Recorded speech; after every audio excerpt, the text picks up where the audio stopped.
Hello, welcome to Words Have Power Murder Hour. I'm Shelly, and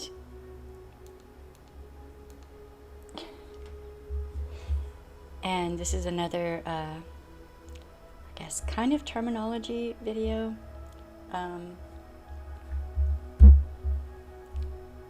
If you have watched prior videos, then you know what I'm going to do and why. So,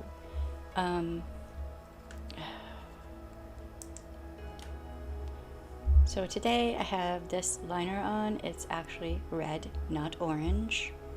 It doesn't have a name on it, I don't think. It's called Roll It Up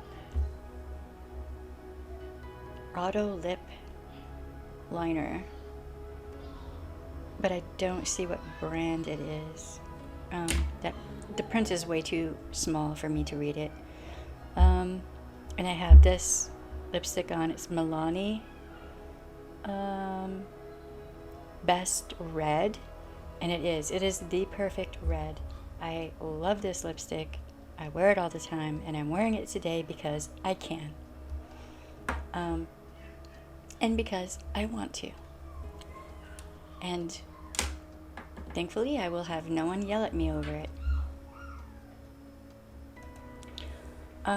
Okay, so that is the makeup portion. It's short and sweet. If you need that, remember that it's at the very beginning. I'm gonna dive into this video right now because I've actually been putting it off. I don't really like talking about this, but it's part of the reason I'm here doing this in the first place. So, trigger warning, I'm going to be talking about things that many of us survivors don't necessarily want to hear about. But for those of you who have not been in a domestic violence situation or SAed, then maybe you should watch this video. So, SA isn't a one-time thing, or just someone doing something to your body and that's it. There is a lot that happens after the criminal offense happens. It affects a person's health, their mental health, their physical health. It can have long-term effects on a person. They can become agoraphobic, meaning they don't like to leave their home. It can become very difficult for a survivor to look another person in the eye, or, for example, look in a camera. I am a survivor. Sometimes it's hard for me to look at the camera and talk.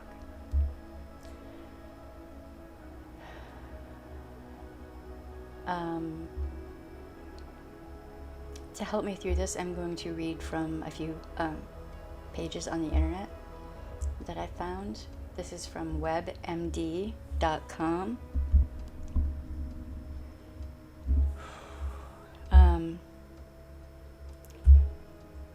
Surviving this particular kind of crime can increase and leave a survivor with lasting effects like depression, anxiety, PTSD, high blood pressure, sleep loss. It can make it very difficult. This is me talking now. It can make it very difficult for a person or survivor to create new friendships and connections with people. You become very untrusting of people. So someone who was a social butterfly might not be a social butterfly afterward. Okay, so this study found that sexual harassment was linked to significantly higher blood pressure, higher blood fat levels, also linked to poor sleep, of course, because you have nightmares, and a doubling of insomnia risk because you don't want to sleep, or you might find it hard to get to sleep if you have nightmares every night. SAed victims saw their risk for major depression symptoms triple and their anxiety double, a risk double. Yeah. Now I'm going to go over to the survivorstrust.org, which has a really good assessment of what the after effects are. So survivors will more than likely have feelings of guilt, shame, self-blame, embarrassment, fear, distrust, sadness or anger, vulnerability, isolation or loneliness, lack of control, numbness, confusion, shock, disbelief, denial. Yeah. Many of us survivors have PTSD. I have been diagnosed with PTSD. And some of the things that go along with that are depression, anxiety, disassociation, flashbacks and nightmares, irritability and outbursts of anger, harmful thoughts, difficulty concentrating, sleep problems. Other common reactions include substance abuse, self-injury, sexual problems, either a lack of interest or using it as a means to, I guess, try to feel like you're in control for some survivors. Transient psychotic episodes. I don't like the terminology of that, because if your PTSD is triggered, I wouldn't really call that a psychotic episode. I don't know. Borderline personality disorder, dissociative identity disorder, or DID. This word is really hard for me to say. Somatization, emotional distress experienced as physical pain, confusion about sexuality, parenting problems, relationship problems.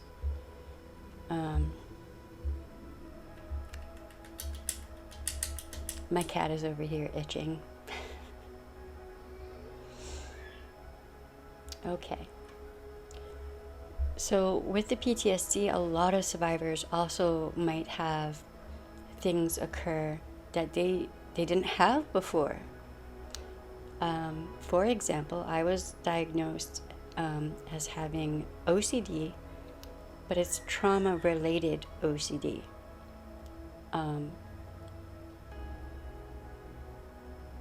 And I had to learn techniques to kind of work through that, to help me with that. I also do have social anxiety now, and that is also trauma-related. It's connected to the PTSD. Prior to the SA, I didn't have OCD. I didn't have social anxiety. I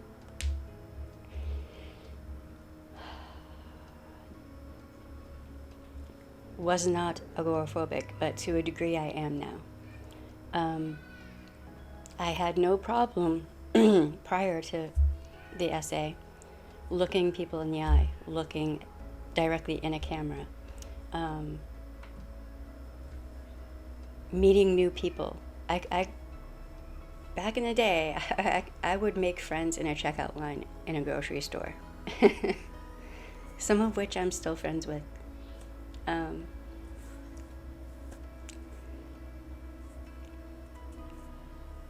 These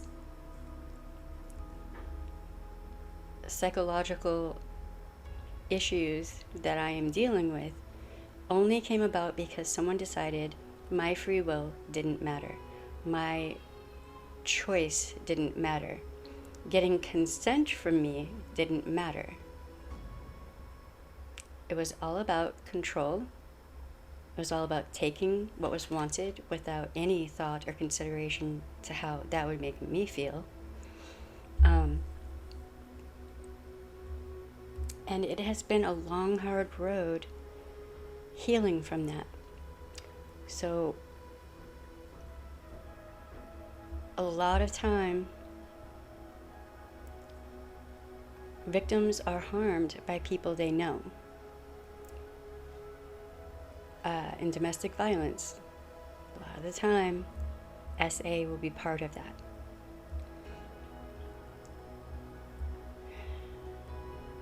How we talk about survivors has a profound impact on survivors. When people say, "Why didn't you go to the police straight away?" Why are you questioning that? Because typically it can take a survivor years to come forward. It took me a year before I could actually verbally speak about what happened to me because I was so traumatized, my throat would close up. I wasn't able to say what happened to me. I've just now, like in the past year or two, gotten to the point where I can talk about it more freely, let alone on a camera. For some people, it can be a decade or more before they talk about it. And many survivors have similar experiences when they go to the police. They are discredited. They are asked questions that are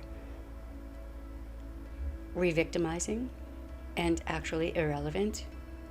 It doesn't matter what a victim is wearing or how much makeup they have on or if they were drunk, or these questions, and especially the tone and the way in which the questions are asked, the way the victim is approached, can have a profound impact on that survivor. I went to the police a year after.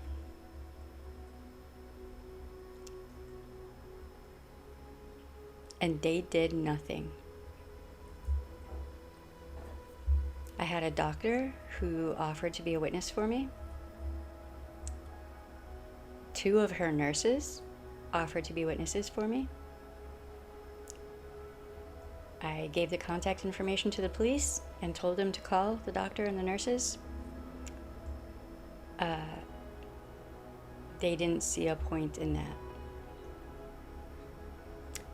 because it was my word against his. And I didn't come to them straight away. Well, I couldn't, because I was in a domestic violence situation. They didn't care. Law enforcement didn't care.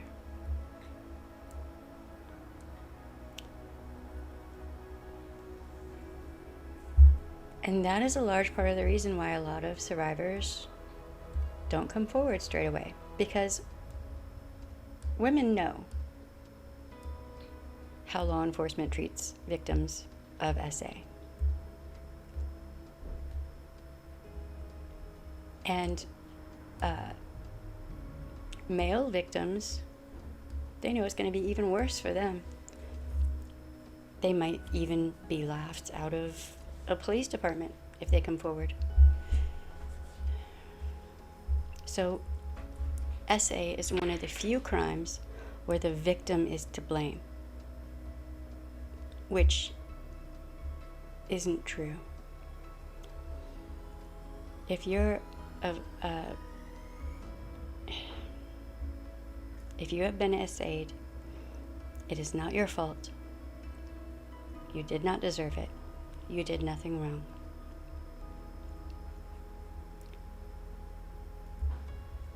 If you feel that you are mentally in the place to come forward,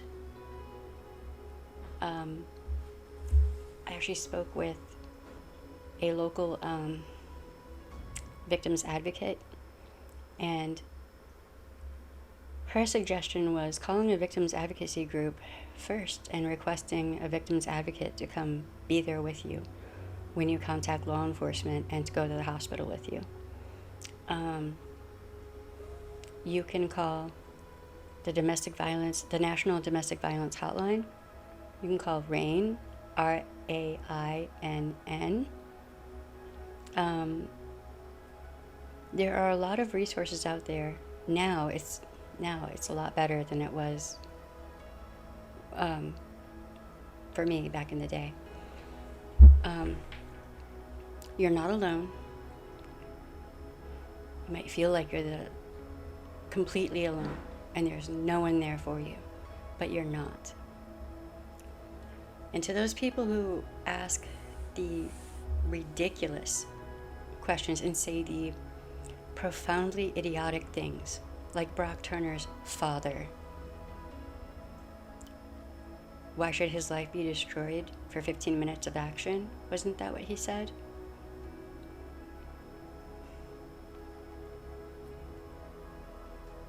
You are a pathetic, knuckle-dragging troglodyte. I wonder how he would feel if someone did that to his son. I wonder how he would feel if someone did that to Brock Turner. Would Brock Turner's daddy be okay with that? Why is Brock Turner special? Because he has a pee-pee?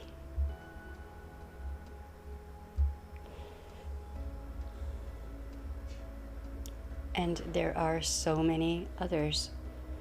There are so many others. There's a reason the Me Too movement happened. Bill Cosby, Jeffrey Epstein, Harvey Weinstein, Marilyn Manson, and on and on and on.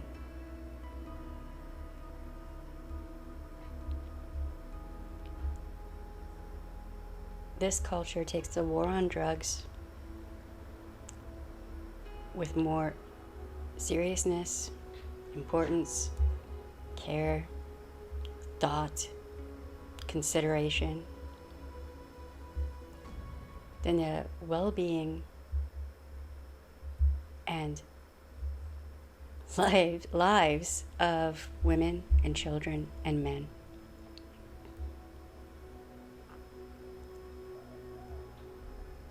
Our culture doesn't seem to care if somebody is SAed.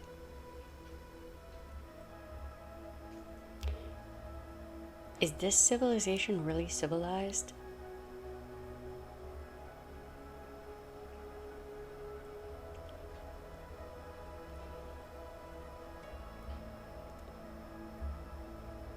So, if you are a friend or a loved one of someone who's in a domestic violence situation or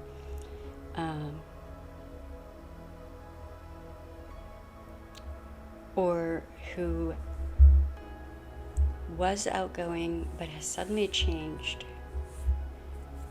and stopped being that social butterfly that you once knew. Maybe they haven't told you what's happened, but you can open the door and ask them if there's something wrong and if they need to talk about something. Let them know that you're there for them, because that can be really helpful. It was really helpful for me.